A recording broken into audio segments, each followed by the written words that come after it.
and I'm just really excited to see this plant grow. The next plant that I have propagating is a Burley Marks Fantasy, and it looks a little bit sad because this was a piece that was attached. I brought in the mother plant. So this piece was attached to just like this. And it just was like putting out really tiny growth, and it was kind of leggy. So I decided to chop it because I wanted to see what would happen. And of course, like this is still a very viable plant. So I left it as it was, and now it's putting out, if you can see, it's putting out that tiny leaf right there. But also in relation to that, it put out a branch. So you can see, let me just show you the history of this plant. This is from Adam, by the way, which is very kind of him. It was a top cutting from his plant, which it was really big. I think it's still pretty big, but you can see this is a Burley Marks Fantasy. This is a big wish list plant, or it was a big wish list plant because those beautiful leaf textures. This was the next leaf that came out. Still so beautiful. This was the next one. And then it put out that like tiny little offshoot that I cut off, and then it branched. And then we have this little leaf, which is very, very long and skinny, which is characteristic for this plant. And then this is the newest leaf, and this started coming out during the move. So I was really worried that it would get damaged, and it did a little bit right there, you can see. But honestly, it looks really good, and I'm glad to see that the leaves are getting bigger, because sometimes when plants are just searching, the leaves will just continue to get smaller. So I am wanting to make a moss pole or something for this so that it can encourage the plant to like dig into the moss pole and start to grow bigger leaves. That would be a dream. So that's the update on this Burley Marks Fantasy. I don't know if I've ever shown this on my channel, but this is a plant that I have. This is a Philodendron melanochrysum, which sounds kind of funny because it's literally like this big, but this was a runner that was coming off of my like original plant I got from Green Spaces, and it was just looking so bad. So I cut it off, and it's putting out some roots. I don't know what's gonna come of this.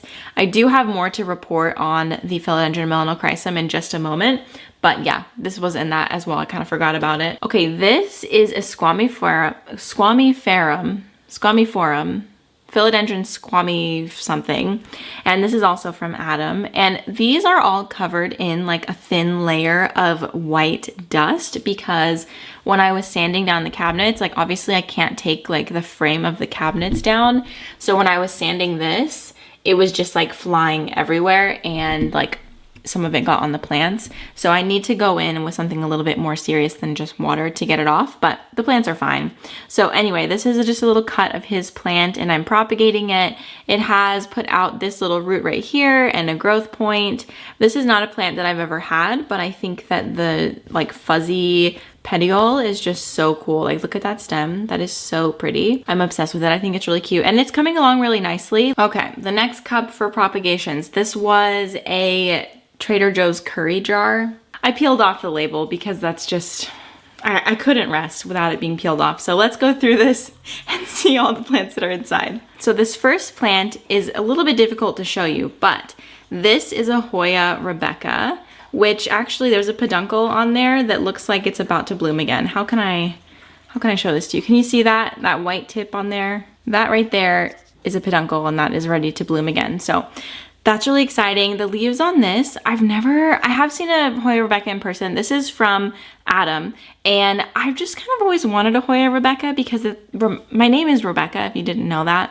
Becca is short for Rebecca, and I just kind of loved the idea of having a plant with the same name as me, and you can see that the leaves are very little and like waxy and like veiny. I don't know, they're really cute. I love this. I'm so excited to see it bloom, and I feel so lucky that I'm going to be able to see it bloom. There we go, that's the front. So it's very shiny and waxy.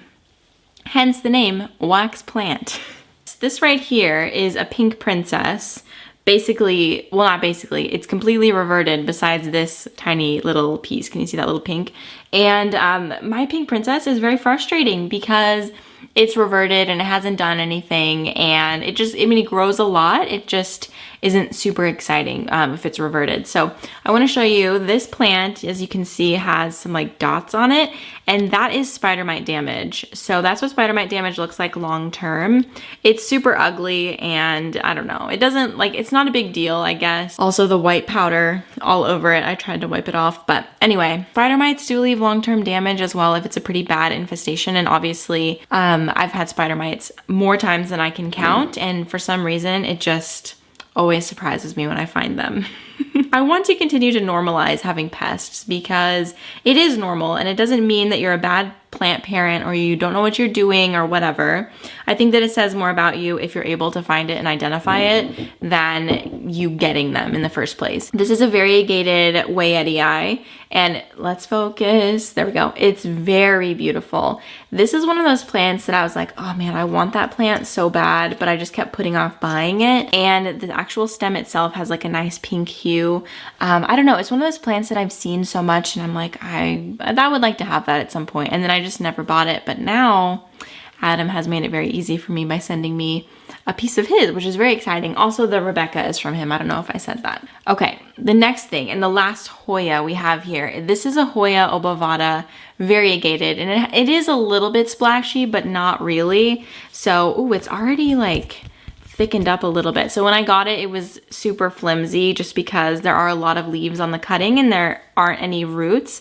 So it's kind of like trying to figure out what it wants to do. So those are all the leaves. There's a lot of leaves on this cutting.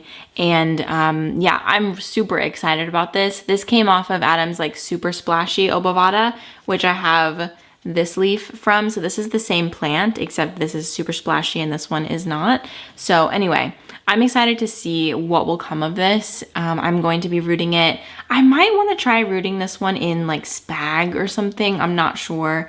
We will see, but Hoyas do grow roots all along their stems, so they are pretty easy to root, or so I've heard. I haven't done a lot of rooting of Hoyas. So I have more of the Scindapsus moonshine. Did I just get water on the lens? I think I just got water on the lens. Hold on.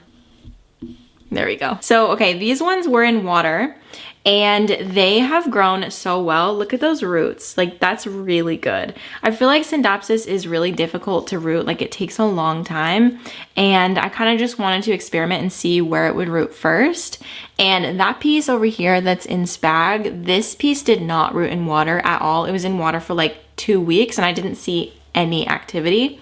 However, these cuttings were in water and they started growing roots like pretty immediately. And I don't think that this piece is gonna make it. It's actually not even rooted.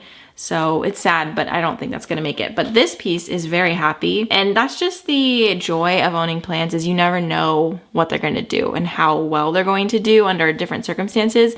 So this is completely in water rooting and it's so happy. I'm really excited to pot these all together. Actually, this is ready to be potted together with that one. Potted Together, the name of my podcast. Link down below if you want to listen. And then I have a bunch of little cuttings of the Monstera standeliana. I have a standeliana and it is just a notoriously irritating plant. So I chopped and propped quite a bit, and for some reason now it seems to be so much happier. I have no idea why.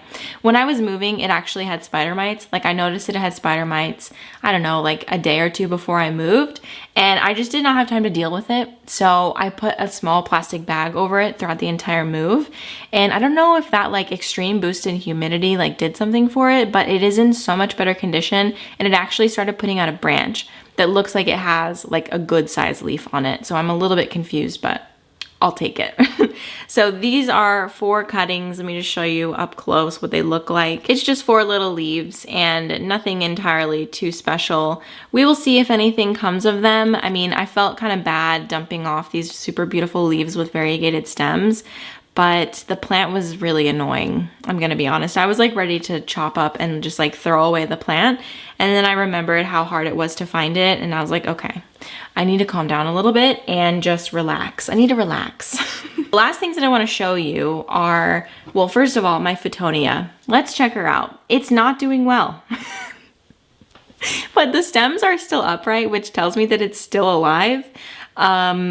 I don't know, I'm kind of keeping it as an experiment because normally I would just throw it away at this point. But yeah, there are still a few leaves that are alive. Like these 2 right here are still alive. I don't know how, but the rest of them are dead. So they're like soft though, they're not crunchy. But I definitely forgot about this plant after I had acclimated all of my houseplants inside. I forgot about it and it did not fare well. Obviously, it's a Fittonia. It does not like to be neglected. I am interested to see what will happen from this point because maybe I can update my Fittonia video, like what to do when your Fittonia does this. Maybe it'll be a fun little project to rehab this Fittonia. I'm not sure. We will see. I have tried to rehab a Fittonia before and it just like didn't work. but we'll